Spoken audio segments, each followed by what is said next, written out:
Welcome to Halal Money Matters, presented by Saturna Capital. I'm Christopher Patton. And I'm Muneem Salam. We have an interesting episode because it kind of covers the psychological implications surrounding the decisions people make with their money. Yeah, it's kind of odd. There's not much study that's been done on it, but in economics, you could talk about the rational man. He makes all the right decisions, but in reality, that never happens. And so, behavioral economics / behavioral finance is something that's been being studied more. And today we have a guest who has actually done some research on Islamic behavioral finance. So it'll be even more kind of in depth, but I think he's well suited for the job. Yes, Dr. Ziyaad Mahomed. He's a professor at the Global University of Islamic Finance, author, expert on all of these things. Yeah, originally from South Africa. I met him in Malaysia when I was out there, and I'm really excited to talk to him, and I think people will enjoy it. All right, let's get into it. Talk to Dr. Mahomed.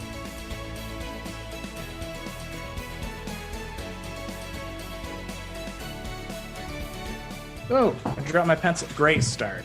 Let me retrieve my writing implement so that I may take notes freely. All right, Dr. Mahomed, thank you for joining us today. And just to get in at the ground level, when we talk about behavioral finance, somebody says the phrase behavioral finance. What just very generally are they talking about?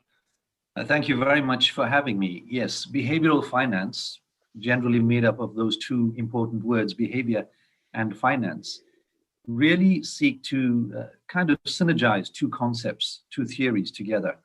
One being the theory of consumer psychology and how we think and what drives us, and the other really focused on financial theory.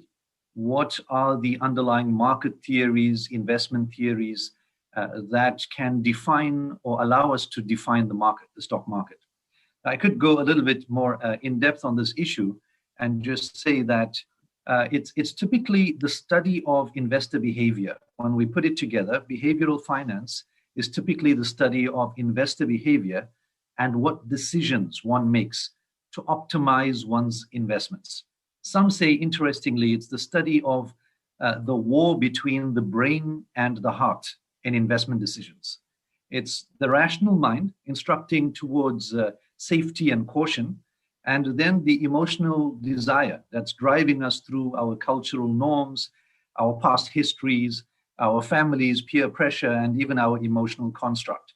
That gives us a broader definition and understanding of what behavioral finance actually is. It's funny you would say that when we're talking about this topic, when you mentioned this idea of investing and peer pressure, I'm reminded of just basically wanting to invest in a stock because other people are investing in it as well, not knowing maybe anything about the fundamentals of it or whether it's going to do well or not. It's just, hey, everybody else is doing it. I might as well do it too. Is that pretty close to, I guess, studying that behavior is what it is? Absolutely. And what you're referring to is typically a herd behavior. So this is a significant portion of why we study behavioral finance. It's to understand what makes us tick. And here, when we look at peer groups running towards a specific stock or asset, we suddenly believe that there is profit to be made. And this goes throughout history. We seem to follow where we believe others have made correct decisions. We have a social trust construct within us. We believe others, and we tend to want to believe that what they're saying is true or what their actions are true. And that's interesting. And so where does this intersect with Islamic finance from your perspective, or Islamic investing for that matter?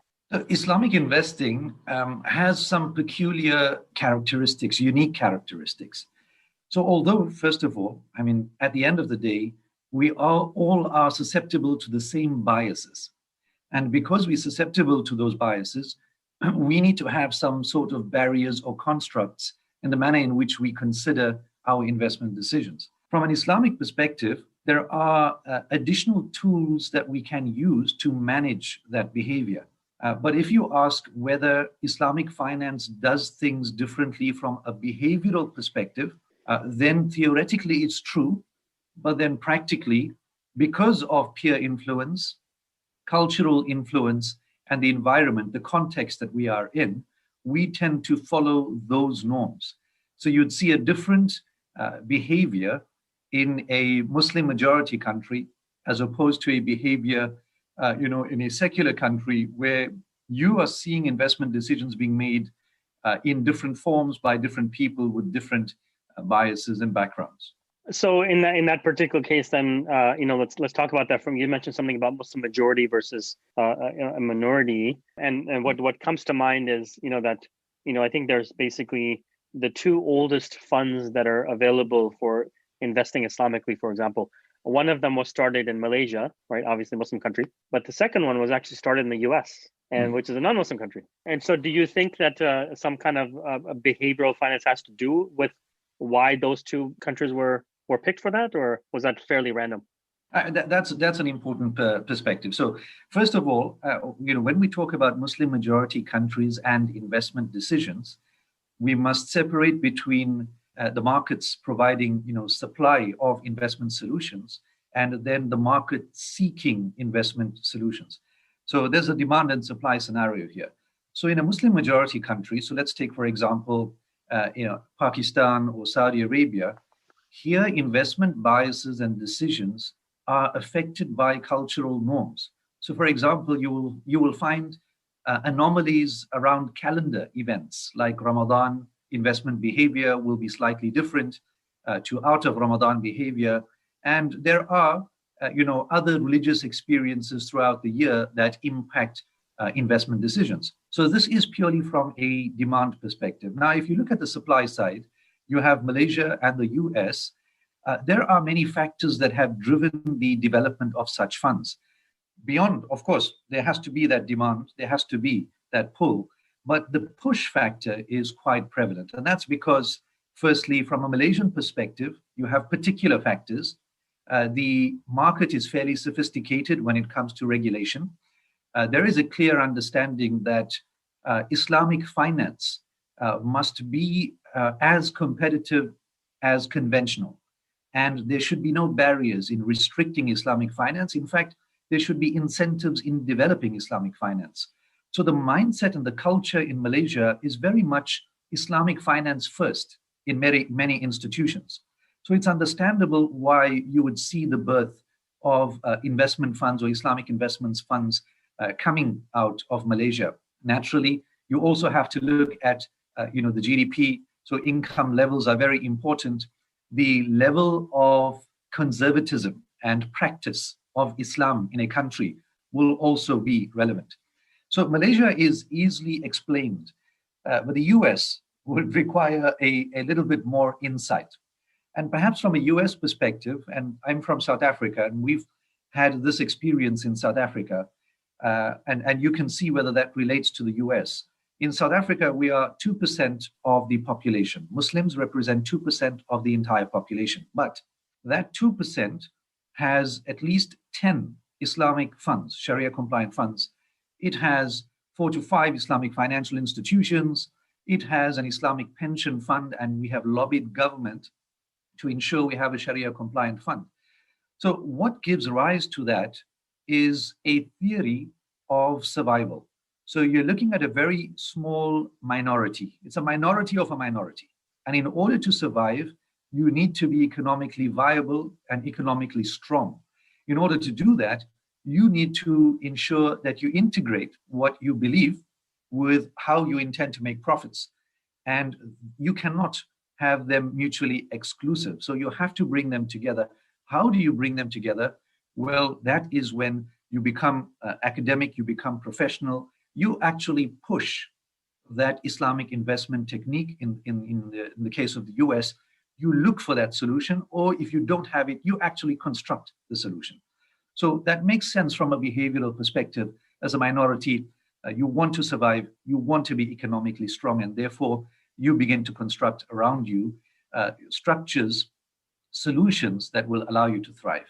So you mentioned, building structures, and in your definition of behavioral finance, you phrased it as the consumer psychology and the underlying theories. So when you're looking at the application of Islamic finance, is that in the psychology, or is it in the underlying theories, or is it in both? Well, behavioral psychology is slightly different to financial theory. Financial theory has a strong underpinning of an objective analysis of the empirical data.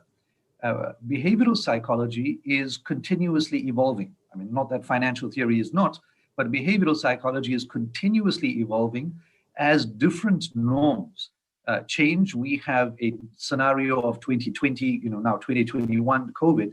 So that has changed behavior already. So the impact is a lot more dynamic. So I just wanted to state that because from a theory and practice perspective, you will find a much closer relationship in behavioral psychology. It's not theory versus practice. Theory is really very much based on practice, and theory changes as you go along simply because practice changes. Whereas finance theory is a little bit more static in that you can go back all the way to the 30s and the 40s and use those very same principles of market theory to explain away what's happening in the stock markets today. So when Doctor, when you're talking about Ramadan and Muslim countries and behavioral patterns, Chris, let me ask you a question.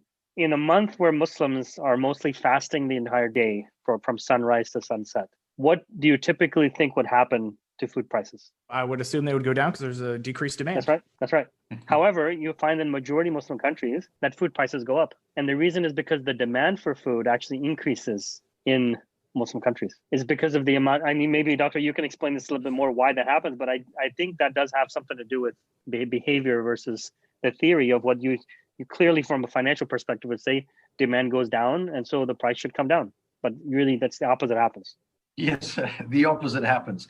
The opposite happens. I remember our parents always telling us that, your eyes are bigger than your stomach. And during Ramadan, you're quite hungry, and you really, when you asked what you'd like for iftar to break the fast, then you give a long list of everything that you'd like. But when it's time to break the fast, you're actually not able to eat much at all because you fasted the whole day, your stomach has constricted, and you've got to take it in phases.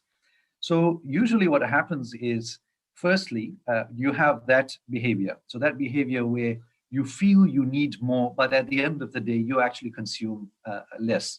That's one explanation. But there is another explanation, and that is that because we are in such a rat race today, where we are consistently working, a lot of energy is required, and therefore you do find that those that are able to consume actually consume a significant amount in the evenings and between fasting times. And they argue that by saying, well, we need that energy for the rest of the day, of the working day. So therefore, the consumption increases. Now, there is another theory, and the other theory is the fact that during Ramadan, the type of food consumed is different to the type of food consumed out of Ramadan. And very often that food tends to demand certain ingredients that are generally more expensive than others. Or even if they're not more expensive, they are more expensive in Ramadan. So interestingly, you could buy dates or oil or rice, at a very stable price outside Ramadan. But a few weeks before, you suddenly start seeing the prices of these items that are commonly consumed in Ramadan go through the roof, double, triple, etc.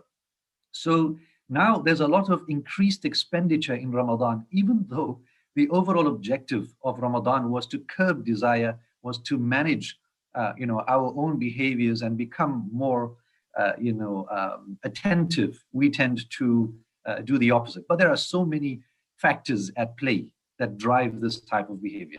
That's really good. In the marketing that we do here in the U.S., regarding Islamic investing, the funds, those type of things, it's really a balancing act, right? It's about educating the investor about the potential for gains, but at the same time, being able to tell them what they're currently doing, if they're not doing Islamic, is the long-term loss, which is in the hereafter. And so I'm just curious from your perspective, if there have been studies done on, what's more effective. Is it the fear of the hellfire, or is it the reward of this life or the hereafter? That type of thing. That's an interesting question. I don't know the answer to that.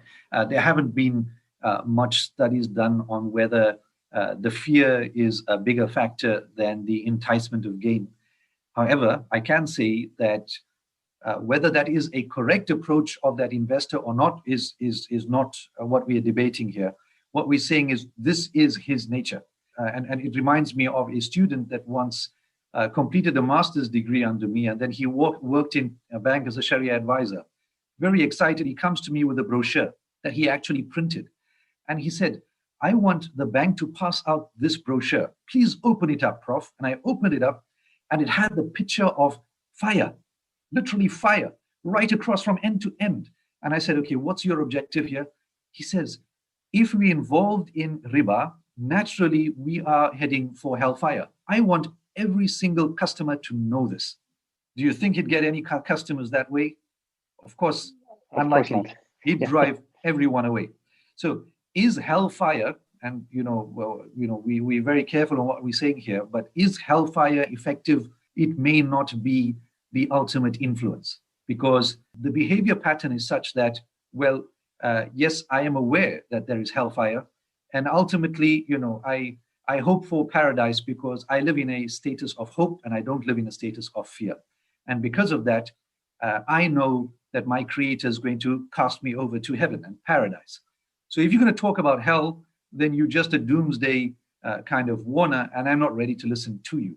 Yeah, when they're talking about shareholders, and this is a lot of it is our audience. Some of them are entrepreneurs, and in the healthcare field and other fields, and I do remember in the conferences that you go to, the bazaars, there'll be halal this and halal that, and you're like, oh, I didn't realize that my shampoo that I was buying was already not halal. It really also gets down to how do you kind of how do you raise awareness that a product is genuinely not halal, but at the same time, you do get those scammers who come into ethnically driven markets and are able to scam people because they were able to convince them of something that really wasn't there. Very much so. Halal has become a brand, and because it's such a huge, huge sector, halal as a sector is much larger than Islamic finance alone. So you're looking at approximately $7 trillion in the halal hub, as opposed to less than $3 trillion on the Islamic finance side. So it's much larger. And therefore, you have halal on everything today.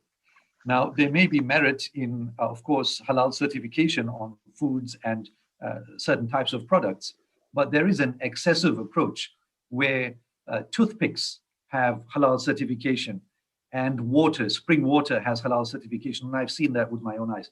So you have that extreme, which makes it sound very skeptical. For those that are just doubting it, at a minute level, they say, well, this is just an extreme. Really, halal we should not be talking about halal here. It's obviously halal. Yeah, I mean, toothpicks and water is one, but let's look at it even from our current environment that we're living in. I think Indonesia was the first one that certified the COVID vaccine as being halal, by their certification committee. And again, the same question came to my mind was, I didn't realize that, mRNA could be haram, for example. I mean, that's opposite of halal. So, and I just found that to be very interesting. But a lot of people would not have taken the vaccine unless the agency would have certified it halal. So there's a trust factor as well. Very much so. I mean, all of this is really built on just enhancing that social trust. And social trust is a very key element in all of our contracts and our investments. And just placing funds with you means that there is a level of trust that an investor has with you to make the correct decisions.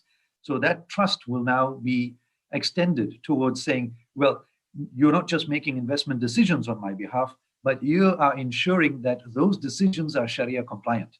So that's an additional element that you are providing, fulfilling that trust. Correct. When we talk about explaining behavior, kind of pulling it back to where we started a little bit, explaining financial decisions, explaining market behaviors, is it used more commonly to look backward, or have you seen it applied much to trying to predict long-term trends? Yeah, this is an important question, because when you look at financial theory really intends to explain what has already occurred. So it's really past. Now, it's hoping that it uses that same model to predict what's going to happen in the future. However, it's not been very successful at that, because if it was, we wouldn't be suffering such market crashes and these cycles. Now, does behavioral finance add an element or solve that problem by being able to predict future kind of behavior? Well, the answer is no. The future is very difficult to predict. It is very difficult to predict. But what you can do is you can say, based on past norms, there is a likelihood, a probability that we will be going down this particular road. But you can never say for sure. So the quick answer to it is to say that behavioral finance attempts to fill a gap that finance theory itself has not been able to complete. Finance theory has established a very objective scientific approach, but the gaps within that are such that you cannot predict the irrational investor. As much as we want to apply what we refer to as that efficient market hypothesis, we realize that it is only a basis for assessing the market and everything else. It's only the first level. Thereafter, we need to provide more detailed behavioral finance views and theories on how we can explain the approach to the run of cryptocurrency right now. Or, and we can link that to tulip fever, perhaps in the 17th century, and look at that behavior repeating itself cyclically. So this tends to complement existing market theory. Can it predict behavior? Well, this is the objective. Has it been successful yet? In certain elements, in certain perspectives, it has been effective. But in the majority of the scenarios, we have continuously affirmed one thing, that the market is really very much in a random walk. And that means that we are at heart are irrational. We may follow herd, we may follow buy and hold strategies, we may follow our biases. At the end of the day, we might do things quite differently. So the market may be predictable, but the investor is not. So we're talking about different past bubbles and those type of things. And I mean, I've been now in the market long enough to have maybe two examples, at least the .com and then the crash of 2008, the financial crisis. And one of the things that I've done as a prediction is use what I call the anti-factor. Now, Chris, you don't know what the anti-factor basically means is that I'm sitting at a party and one of my mom's friends, who in Muslim world, everybody's a friend of my parents or either auntie or uncle. Okay.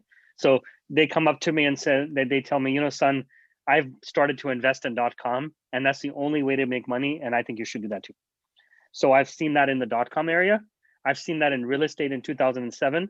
And I'm beginning to see that now in Bitcoin and also in electric vehicles. So I think, those are the kind of the behavior patterns that you come to when, somebody like Warren Buffett would say, that's when greed has taken over. So you should be fearful, right? And then at the same time, on the opposite of that would be, when people are like, oh, the last thing I'm ever going to do is invest in the stock market. And that's when the fear of behavior fear is taken over.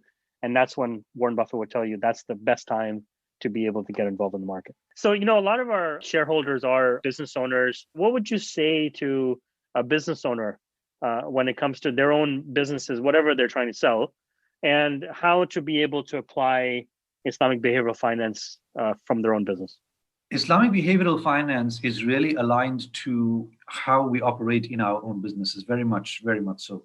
So what is it? It's really that ethical integration of applying all our business practices.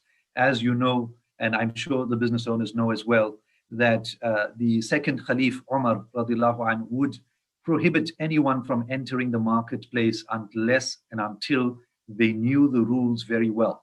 And this was an instruction that was written outside the market. And he also implemented a supervisor, Zainab radiallahu anhu. And she actually went through the marketplace to ensure that everyone was following the rules. So there's a market supervisor, a regulator, so to speak. So it's very important at the first level that if we want to use Islamic behavioral bias, first of all, we must ensure that we integrate the highest level of ethics within our businesses. Now, at the first level, it's easy because we need to remove what are the obvious prohibited elements. Islamic business practice looks at it from this perspective. It says, whatever you're doing is permissible unless you can specifically identify the prohibited. So it's very easy. Whatever you're doing is fine, as long as you stay away from what's not allowed. So that means, and we know the obvious prohibitions, you stay away from the riba, the interest, gharar, or excessive speculation and uncertainty, and any forms of gambling. But anything that you're selling must also be legitimate. And there's a maxim that says, what a Muslim is not allowed to consume or use, he is not allowed to buy or sell. It's a very simple maxim. So if you're not allowed to consume it, if you're not allowed to use it, you can't buy it, nor can you sell it as a business owner. If you use these basic principles, you will find that you will have already instilled Islamic principles within your business. Now, there's a lot more to talk about, and I'm not sure we have adequate time to talk about all the details. But ethical practice means that, first of all, a very simple rule: do not lie. And it's so simple to say do not lie and be an honest trader, but really in practice, it becomes quite challenging. And very often you walk into a store and you say, well, I'm not willing to pay this price. And the store owner says, well, this is my cost, or I'm selling it to you below cost, when in fact that's not the truth. So instill ethical practice by ensuring that you're not lying, and by not lying, saying that, yes, this is my best price. You don't have to disclose your cost, but if you do, let it be the truth. If you want to disclose your cost. So if you instill these basic behaviors within the business practice, already you're moving closer to an Islamically acceptable business practice. So this idea that you just talked about is very similar to basically talking about full disclosure, right? Which is something that in generally in investing the companies are forced by the regulator to fully disclose whatever it is that they're doing, so that the investor can make a rational decision.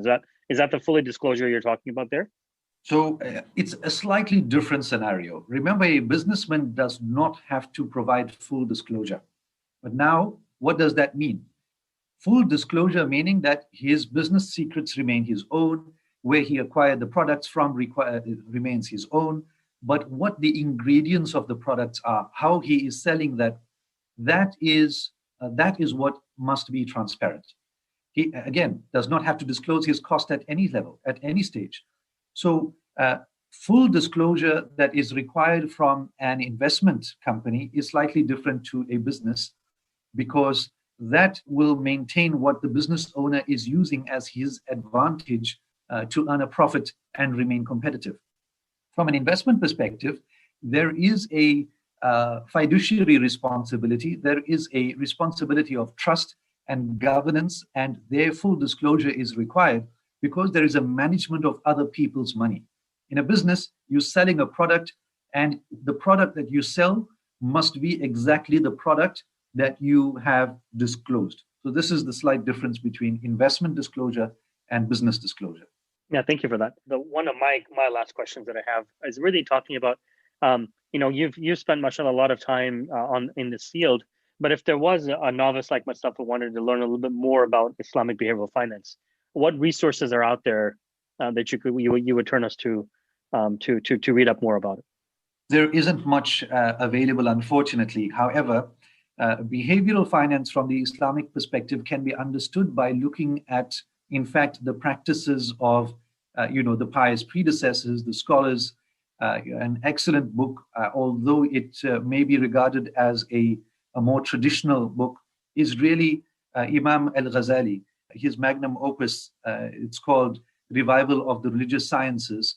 In that, he actually outlines an ethical life, what an ethical behavior should be. And when he actually, lists these approaches and how we should live our lives, this practice is now referred to within commercial dealings, businesses, investments, and it pervades all life in the manner in which we practice. Naturally, the original sources of the Islamic law all talk about ethical behavior. We know that the Prophet Muhammad sallallahu alaihi wasallam has consistently talked about the importance of good behavior. And he himself has said, I have been sent to correct character or present good character.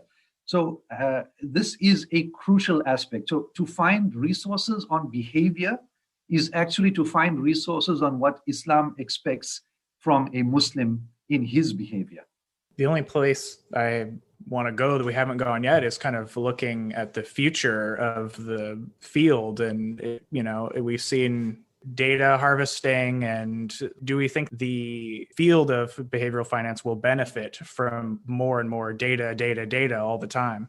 Yes, this is the world that we're living in, big data. So big data and data analytics really drives the process of behavioral finance today. It is no more that we take samples to determine how behavior is established. We actually take the entire population. So when we take the entire population, we find that issues like error terms, etc., are reduced to completely negligible amounts, and we can make a lot more predictive inputs into how that behavior has developed over time and will develop in the future. So really, over the next few years, what we are probably going to see is an expansion of sentiment analysis. So sentiment analysis is at the core of behavioral finance, but it has been used in a sample study structure. Going forward, we're talking about sentiment analysis using big data. And now we're talking about a completely new field. And I give you a quick example. The driver of cryptocurrency prices that was found, about 2 years ago, was that cryptocurrency is not driven as strongly by gold price or oil price or currency or political situation as much as it can be predicted by sentiment. So a simple sentiment analysis through Google Analytics on all positive statements around particular cryptos would reveal whether they would increase or decrease in price in the coming weeks. And the analysis was so precise that it could say that within 10 days, this crypto's price will increase by 2.x% because the amount of positive sentiment over the last week has been X. And that positive sentiment is determined through different social media platforms. Because the positive sentiment on X media platform is stronger than Y, that will influence the crypto price more. So this is where we are looking at behavior and sentiment analysis going forward. And we expect that will be driving our understanding of stock market prices, etc.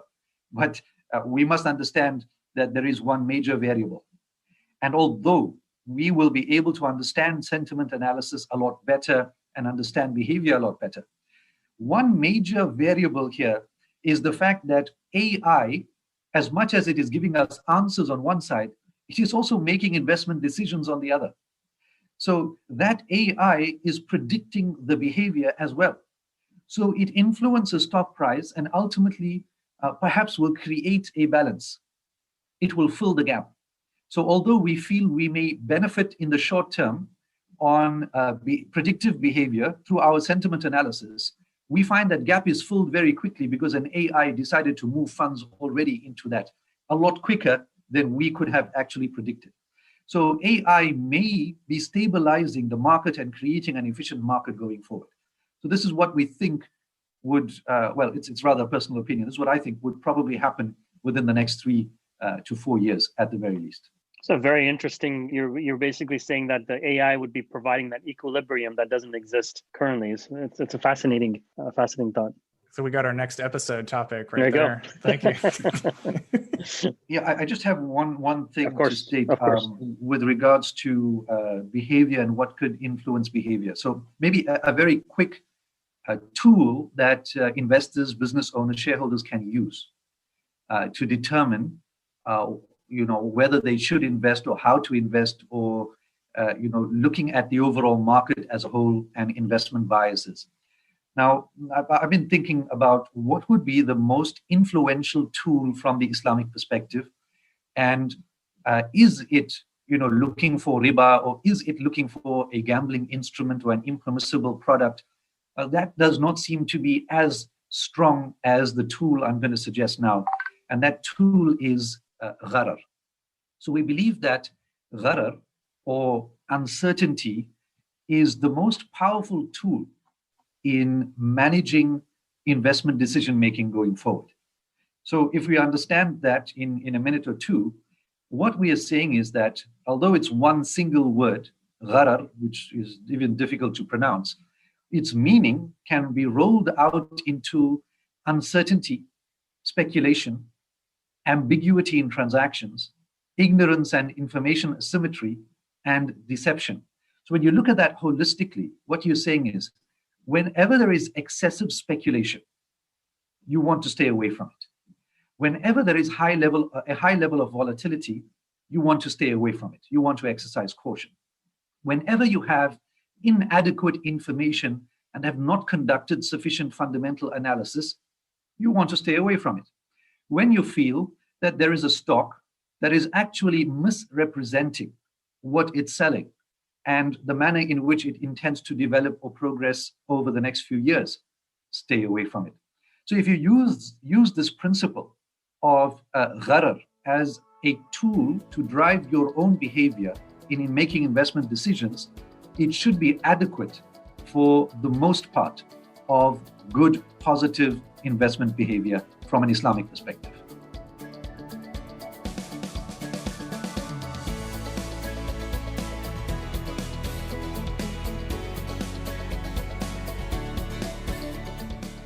Please consider an investment's objectives, risks, charges, and expenses carefully before investing. To obtain this and other important information about the Amana Funds in a current prospectus or summary prospectus, please visit amanafunds.com or call toll-free 1-800-728-8762. Please read the prospectus or summary prospectus carefully before investing. The Amana Funds are distributed by Saturna Brokerage Services, member FINRA and SIPC, and a wholly owned subsidiary of Saturna Capital, the investment advisor to the Amana Funds. Investing involves risk, including the risk that you could lose money. The Amana Funds restrict investments to those companies consistent with Islamic and sustainable principles, which limits opportunities and may affect performance. This material is for general information only and is not a research report or commentary on any investment products offered by Saturna Capital. This material should not be construed as an offer to sell or the solicitation of an offer to buy any security in any jurisdiction where such an offer or solicitation would be illegal. We do not provide tax, accounting, or legal advice to our clients, and all investors are advised to consult with their tax, accounting, or legal advisors regarding any potential investment. Investors should not assume that investments in the securities and/or sectors described were or will be profitable. This podcast is prepared based on information Saturna Capital deems reliable. However, Saturna Capital does not warrant the accuracy or completeness of the information. Investors should consult with a financial advisor prior to making an investment decision. The views and information discussed in this commentary are at a specific point in time, are subject to change, and may not reflect the views of the firm as a whole. All material presented in this publication, unless specifically indicated otherwise, is under copyright to Saturna. No part of this publication may be altered in any way, copied, or distributed without the prior express written permission of Saturna Capital.